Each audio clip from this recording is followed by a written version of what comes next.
free real estate contract, there are a lot of people out there that wish to sell their home the quickest and cheapest way possible, often using a free real estate contract.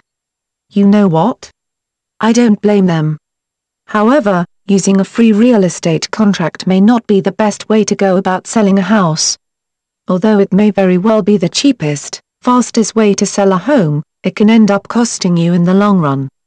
It's never good to go with the quick fix.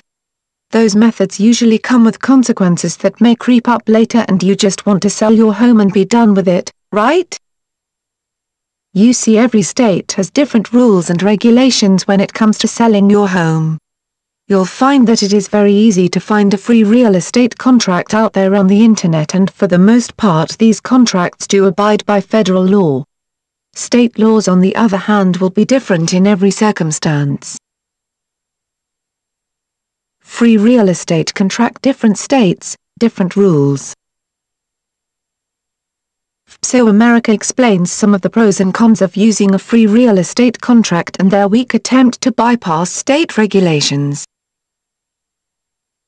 Although it may seem like there are millions of federal laws, there really are not. Many areas of law are left to the province of state governments and courts. Real estate law is one such area.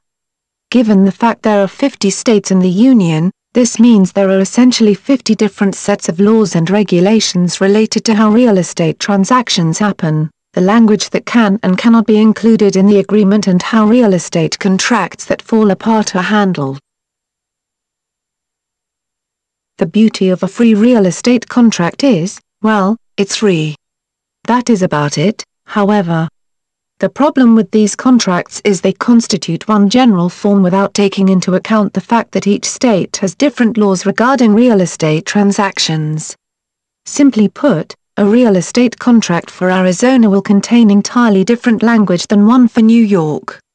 The laws are entirely different. A free real estate contract tries to get around this problem by including a clause that voids any part of the contract that violates the state law applicable to your transaction. You can find it in the concluding clauses at the end of the contract. This is a rather weak attempt to deal with the issue and rarely works if there is a dispute between buyer and seller. Using a free real estate contract may save you a few bucks, but it's a risky bet without much to gain in the end.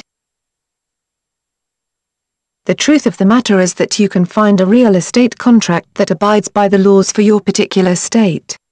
These aren't even that expensive either, and it guarantees that you won't have any problems with your buyer later on down the road. If you happen to be an amateur seller or real estate investor, then you may want to find a mentor or a respected professional to take a look at your contract before going through with the sale, just to double check and make sure that all of your cards are in place. Have any of my readers ever used a free real estate contract? Let us know about your free real estate contract advice in the comments. If you enjoyed reading free real estate contract, should you use one? Then read more about real estate right here at RoyMaverick.